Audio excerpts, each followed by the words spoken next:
It is better to offer no excuse than a bad one. Happiness and moral duty are inseparably connected.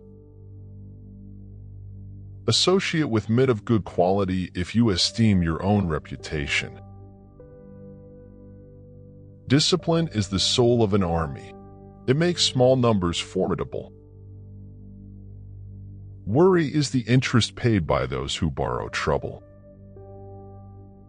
Let your heart feel for the afflictions and distress of everyone. We should not look back unless it is to derive useful lessons from past errors. Perseverance and spirit have done wonders in all ages.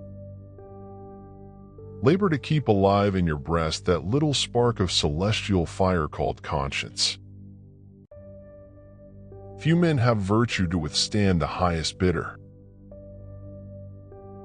Every post is honorable in which a man can serve his country. Be courteous to all but intimate with few. It is far better to be alone than to be in bad company.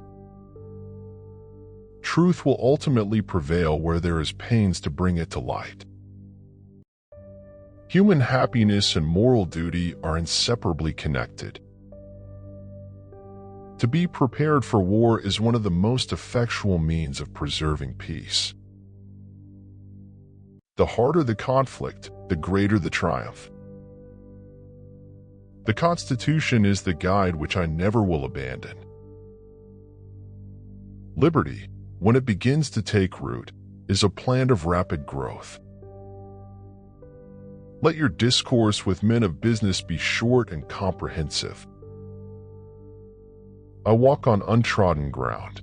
There is scarcely any part of my conduct which may not hereafter be drawn into precedent. I hope I shall possess firmness and virtue enough to maintain what I consider the most enviable of all titles, the character of an honest man. I had rather be on my farm than be emperor of the world. To rectify past blunders is always possible, but to avoid them is the better course. We must consult our means rather than our wishes. My manner of living is plain. I do not mean to be put out of it. Nothing is a greater stranger to my breast, or a sin that my soul more abhors, than that black and detestable one, ingratitude. The marvel of all history is the patience with which men and women submit to burdens unnecessarily laid upon them by their governments. The basis of our political system is the right of the people to make and to alter their constitutions of government. I conceive a knowledge of books is the basis upon which other knowledge is to be built. Let your countenance be pleasant, but in serious matters be thoughtful and deliberate.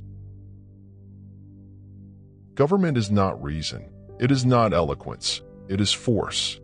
Like fire, it is a dangerous servant and a fearful master. A primary object should be the education of our youth in the science of government. Experience teaches us that it is much easier to prevent an enemy from posting themselves than it is to dislodge them after they have got possession. The best and only safe road to honor, glory, and true dignity is justice. To encourage literature and the arts is a duty which every good citizen owes to his country. A free people ought to be armed. Laws made by common consent must not be trampled on by individuals. The foundation of a great empire is the education of youth. Promote then as an object of primary importance institutions for the general diffusion of knowledge. The preservation of the sacred fire of liberty is finally staked on the experiment entrusted to the hands of the American people, A people who are possessed of the spirit of commerce, who see and who will pursue their advantages may achieve almost anything. It is substantially true that virtue or morality is a necessary spring of popular government. Let me warn you in the most solemn manner against the baneful effects of the spirit of party.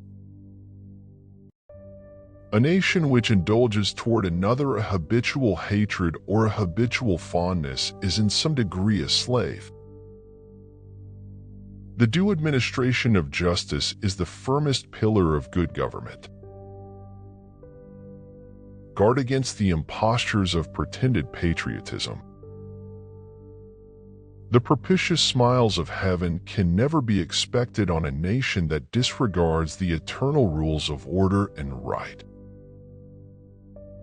There is nothing which can better deserve your patronage than the promotion of science and literature. In politics as in philosophy, my tenets are few and simple.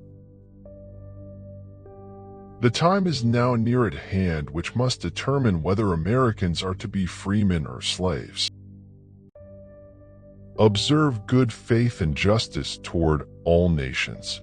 Cultivate peace and harmony with all. The cause of America is in a great measure the cause of all mankind. The tree of liberty must be refreshed from time to time with the blood of patriots and tyrants. A free people should be not only armed, but disciplined. No people can be bound to acknowledge and adore the invisible hand which conducts the affairs of men more than the people of the United States. The name of American must always exalt the just pride of patriotism. Citizens by birth or choice of a common country, that country has a right to concentrate your affections. Freedom and property rights are inseparable. You can't have one without the other.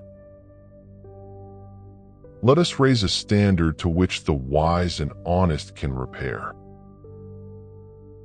If the freedom of speech is taken away, then dumb and silent we may be led, like sheep to the slaughter.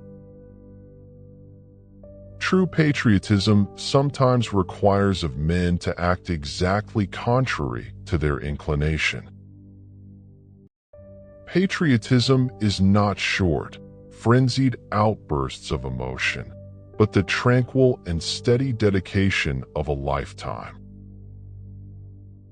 Liberty is the basis of happiness. Without it, life is a shadow. To be prepared for war is one of the most effectual means of preserving peace. War should never be entered upon until every agency of peace has failed.